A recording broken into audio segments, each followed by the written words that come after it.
Ukraine, we woke up Hamas in Ukraine as Russia invades in a major military assault by land, sea, and air.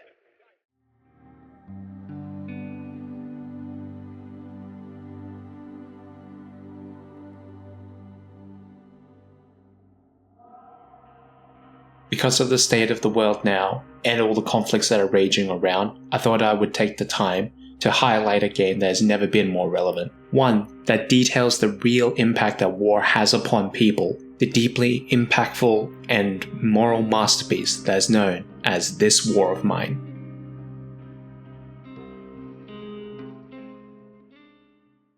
Our story begins in 2012 with the CEO of 11-Bit Studios, whose name I'm not going to even try to pronounce. He happened to be reading an interview transcript from Selko, a man who claimed to survive a siege of a city in the Bosnian War, which occurred in the 90s. So inspired was the CEO, he immediately pitched the game to the team, with all of them exclaiming, "Let's make an experience about it. Let's make it a game."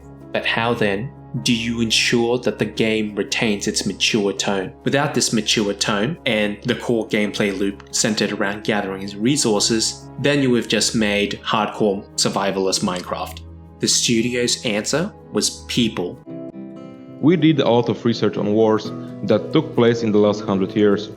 We read thousands of pages of war survivors' memoirs. We've also reached out to people that lived through the siege of Sarajevo. We put all of that in the game. As word spread about what the studio was trying to do and their mission, more people emerged, eager to tell their tales of what war meant for them. Over time, two key figures emerged, and I'll tell you about their stories. The first was John Keyser. He was a medic in the 3rd Marine Regiment of the 3rd Marine Expeditionary Force during the 2004 Second Battle of Fallujah, an infamous battleground of brutal urban warfare and high casualty counts. John was a medic, and one of his key responsibilities was treating civilians that got caught in the crossfire. Because of that, he always had the presence of mind to be aware of what war did to civilians. The war made its mark on him. He saw one of his closest friends killed in action, and after leaving the military with these mental scars, he was later diagnosed with chronic PTSD. John was so moved by 11-Bit's mission to create this game that he offered to playtest it for free, offering his unique perspectives and doing his bit to ensure that future generations never forget the real costs of war. The second figure is Emir Seramovic, and nothing needs to be said with his contributions. You can just watch it. When I was a little boy, I saw soldiers from my balcony. You woke up and you had nothing left. No food, no electricity, no tap water. His experiences of war as a child and experiencing adult themes through this perspective would be vital in creating the Little Ones DLC. Now armed with all these personal stories, 11-Bit set out on its next mission. But this next step proved even more challenging. How to build characters that everybody could relate to and could embody anyone. They needed to be your neighbor, your aunt, your uncle, your brother, your son, your sister, me, you. That's exactly what they did. They used everyday people.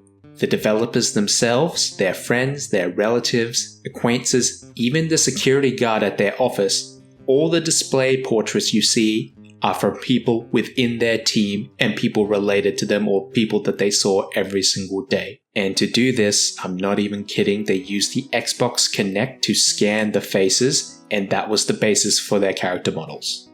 With that, the basic skeleton of the game was built, and they were ready to bring their message and their experiences to the world. The game was released with critical acclaim, eventually selling 7 million copies as of May 2022. It was a huge commercial success for the company, as the €500,000 Euro cost to make the game was recouped within 48 hours. With its exploration of deeply personal stories used as the inspiration for a lot of the game's scenarios, and its focus on civilians rather than military perspective, arguably this became the most iconic anti-war game of all time. worthy of a play for those tired of the mind-numbing violence that was popular in the mid-2010s, and arguably now. In the game, players managed a group of civilians forced to scavenge to survive until a randomized day of ceasefire. The game focused on the daily struggles faced by this group and challenged them with moral dilemmas where they may need to make sacrifices or take morally questionable actions such as killing and stealing to ensure the survival of their own specific group. Each character has their own emotional and health needs, all reacting to the actions that they take and the people around them take and their circumstances. Some are fine with murdering and stealing, whilst others are not. Everyone is using the skills that they had from their background and their lives before the war, adapting them to a more survivalist application. As players, it is up to you to find out who is good at what just based upon what they were before in their previous life and what their personality is. And there lies the genius that is the design choices behind this War of Mine. It tries to immerse players into a survival simulation as much as possible. They stick to this so much that when you first begin the game, there isn't even a bloody tutorial. It just drops you right in. Just as in real life, nobody had time to prepare for a war that they didn't know was coming. Time and time again, players are challenged with moral dilemmas. Do you steal from a defenseless old couple?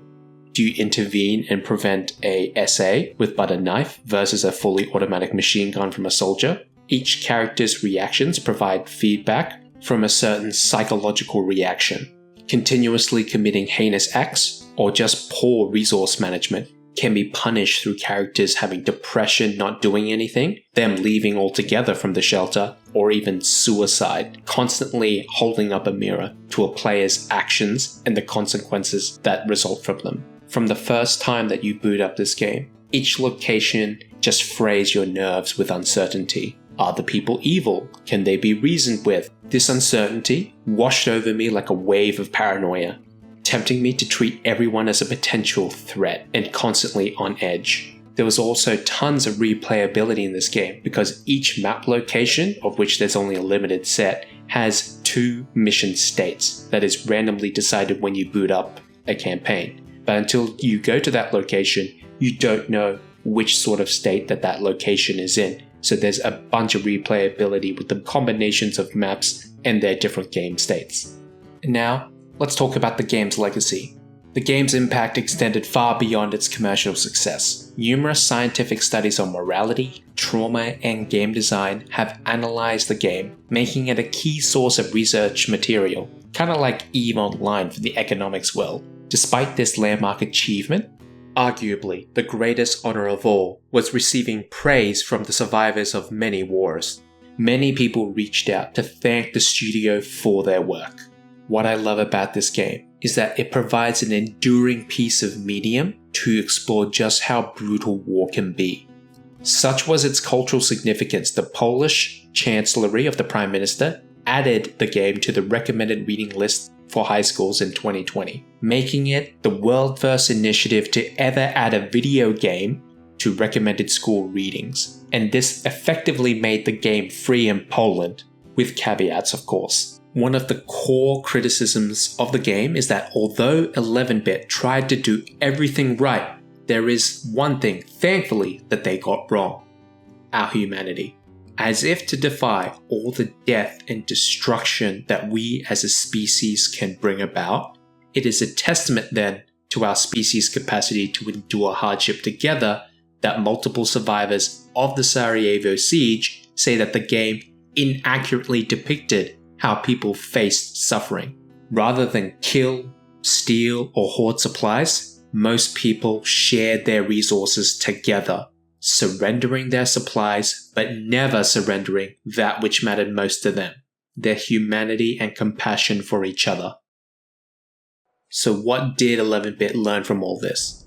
They took the learnings of this War of Mine, of focusing on inspiring empathy in their stories that they tell, and applied it to Frostpunk, blending moving music scores with the story of survival in the face of adversity, while adding in this special cocktail of ethical dilemmas that had become part of their brand. which made it become one of the most beloved city builders of all time. A true masterpiece. Click on the link if you want to hear more.